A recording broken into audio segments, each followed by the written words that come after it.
Our next speaker is Helmut Modlik. He is the CEO of Ngati Toa, and I can't wait to hear what he has to say. Give him a round of applause.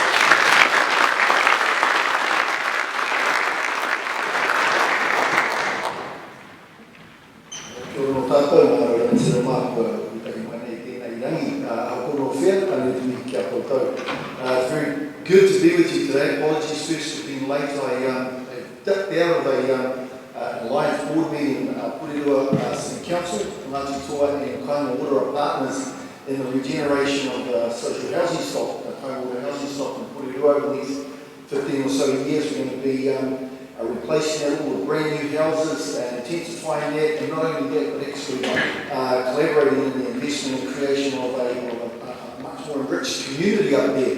So that's an important piece of money, and I'm very happy to duck down here to spend a little bit of time with you and to just talk through some of the additional important things that are going on in Porirua, which Ngati Toa is very happy and privileged to be a part of.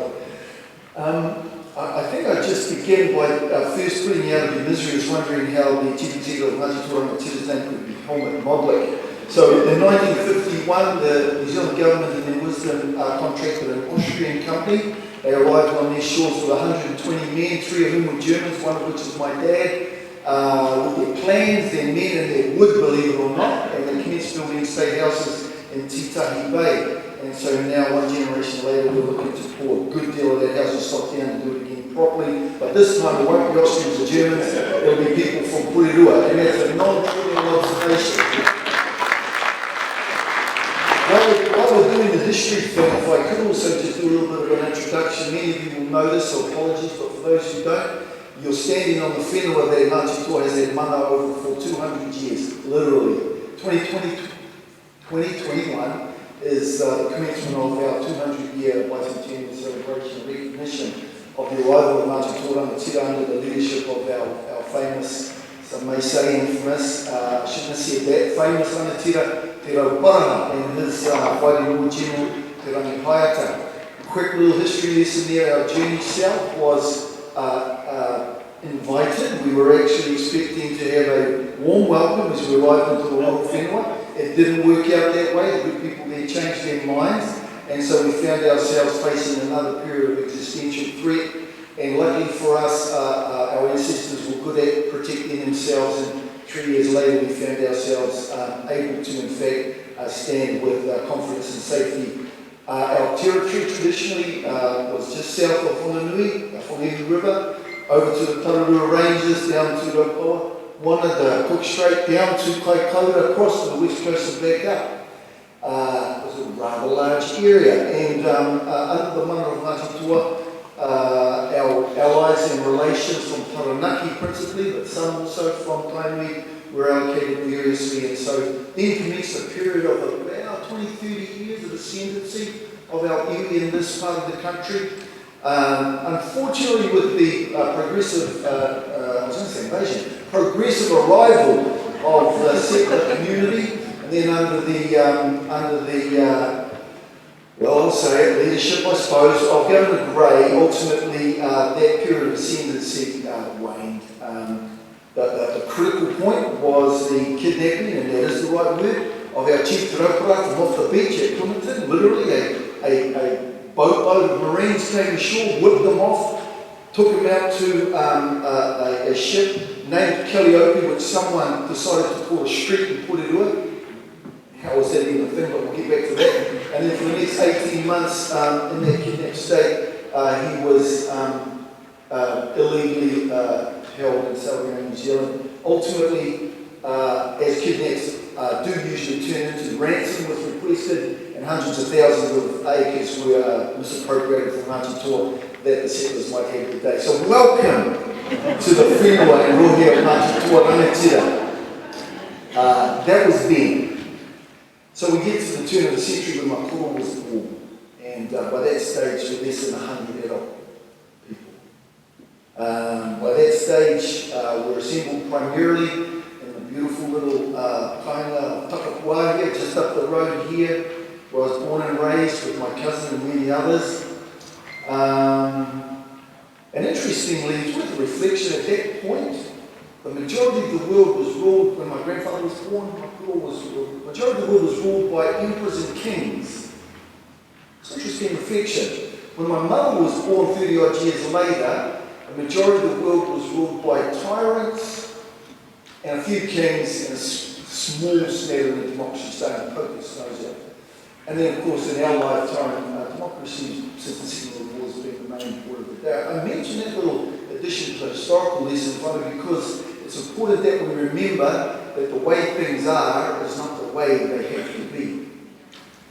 And that in fact, which is where I'd like to now kick into my core message today, we often think that our economic systems and our political systems, they're like natural systems. It has to be that way. It doesn't. Things change. And why do they change? We decide they will change and we make them so. On the slideshow there, you see a reasonably orthodox description of the kinds of feelings and thoughts that iwi have around Ngati, which is about essentially enhancing the well-being, the prosperity and the mana of our people. That's what Ngati Toa is all about. And that's what I'm going to talk about a little bit today. So the young fellow see I just point that in, there it is. So, well-being, prosperity and mana, that's the short version of our aspiration and our vision for both ourselves and for the peoples who live on our whenua. The manupiri, ahapō. So wherever they're from, our aspiration is to enhance and uplift what's available to our people, but to all of the people, including your good selves and your whānau. If you live in Ngati Toa, then we're interested in that. Why are we interested in that? That's because that's our tikanga, that's who we are. I'm sorry, my cousin, but I've said this a million times. I love it, the first time I heard it, and I love it, and it goes to the heart of why we do that. My cousin said to me one time when we were hui, anyone come to Tōrangatia, you don't get a cold cup of tea and a ginger nut. We take seriously manaking and looking after the people of our manui who come to us. That's why the story I'm going to tell you is for you and the wider community and not just about us. These famous words here, which everybody knows, of course, were first uttered by that famous chief I mentioned a minute ago, Te Paraha. Ka mate, tis death, ka ora, tis life. And I included this at the beginning of my remarks because it feels to me like we're at a crossroads moment ourselves in this country I'm very grateful to be living now and doing what I'm doing in the circumstance that the past that I've alluded to is done, it's written, it's in the history books. We can't do a single thing about it other than learn from it and move forward. Ka mate. And today and tomorrow is our time. And that's an exciting reflection for me and for Ngati Toa. And we're very excited about what lies in front of us. Our strategy in order to realise our vision for enhancing the mana, the prosperity and the wellness of our people and community is to do that directly, to row our own waka, to make it happen. Why have we decided that that's our way forward? Because to date, when we've relied on other people, that hasn't gone so well. As I've been going around the motu over the last year and spoken with officials about this, whether it's to do with education, housing, whatever, well, literally I've been saying to them all, no, we're going to make this happen for our family.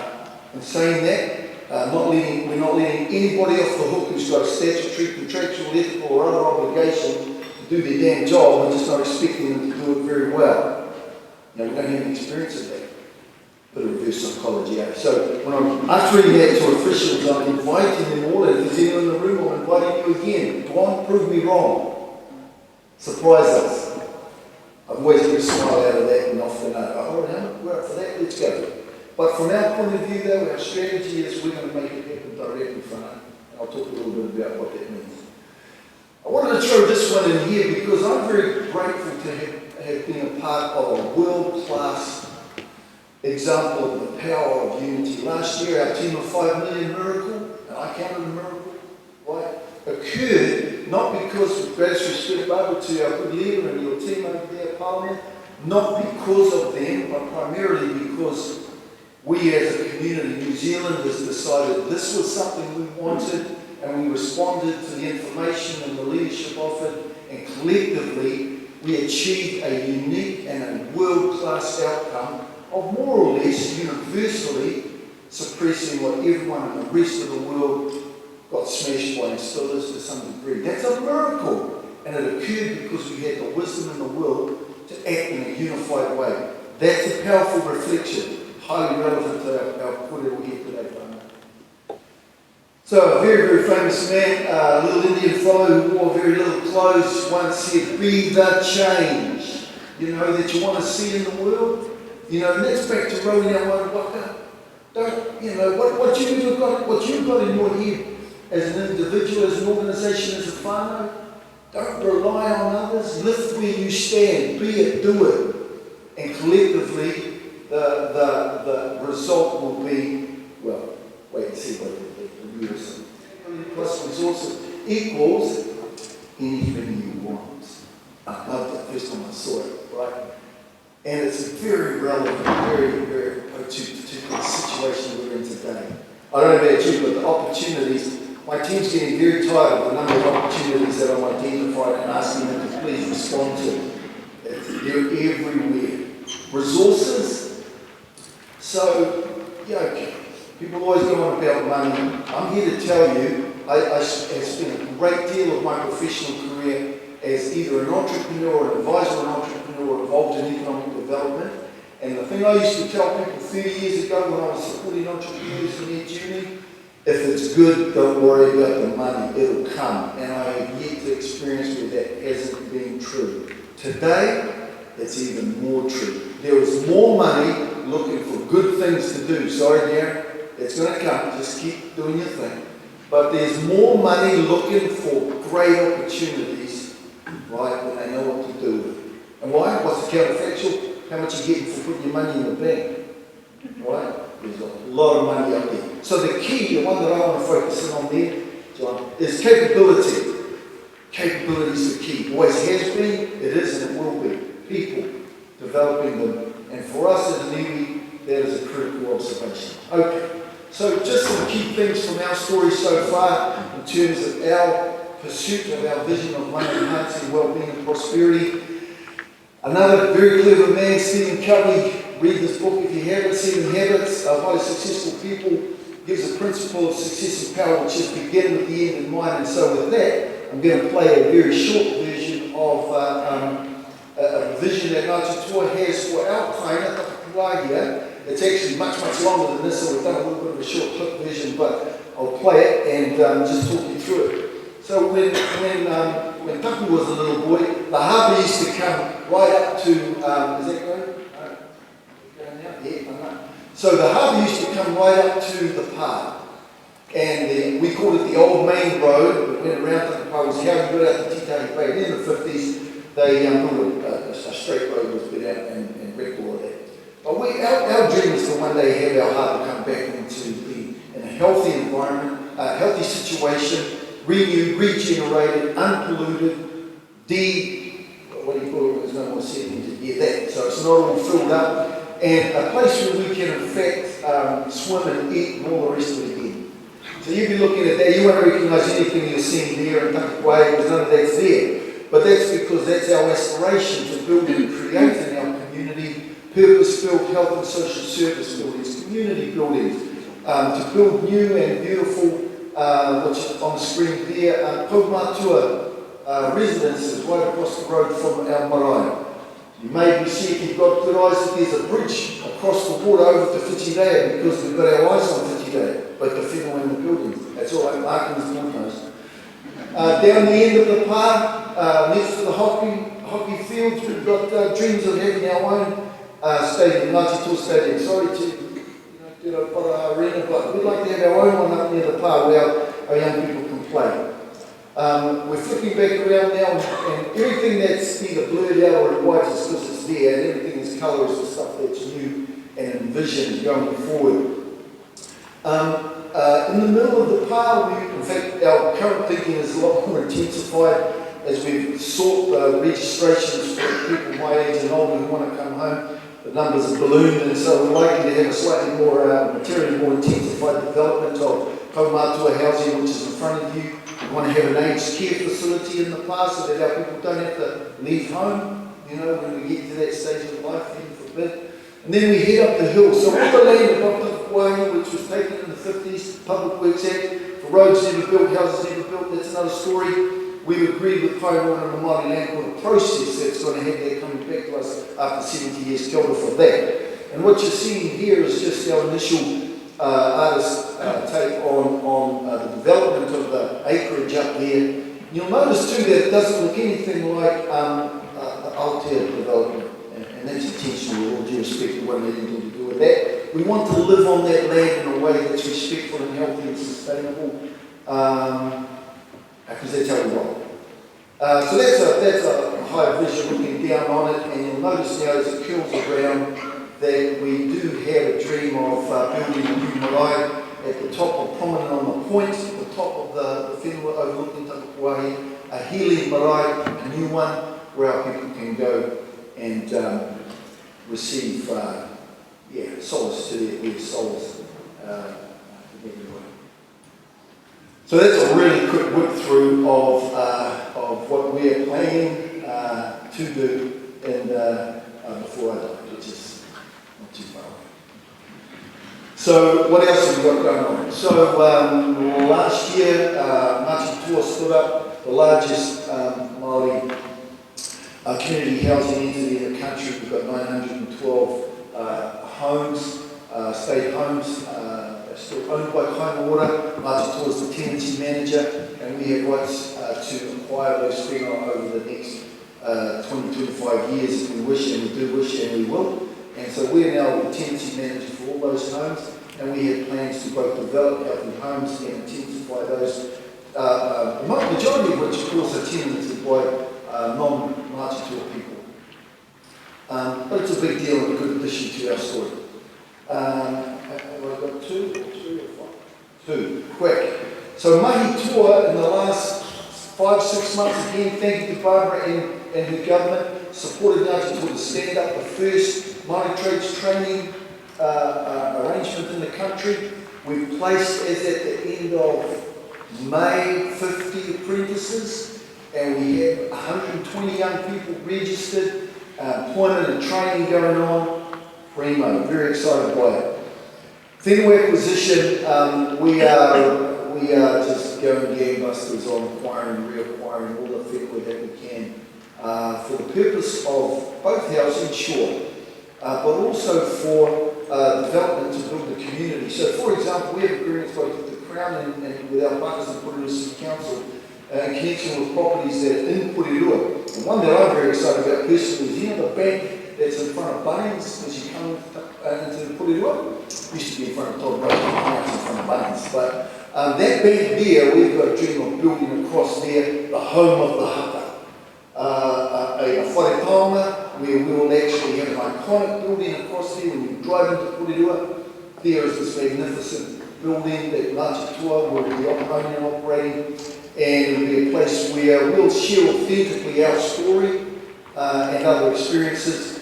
And I also have aspirations across the road from where the old site of the police station is. We have first right to refusal on that. We're executing that, so we're going to get that.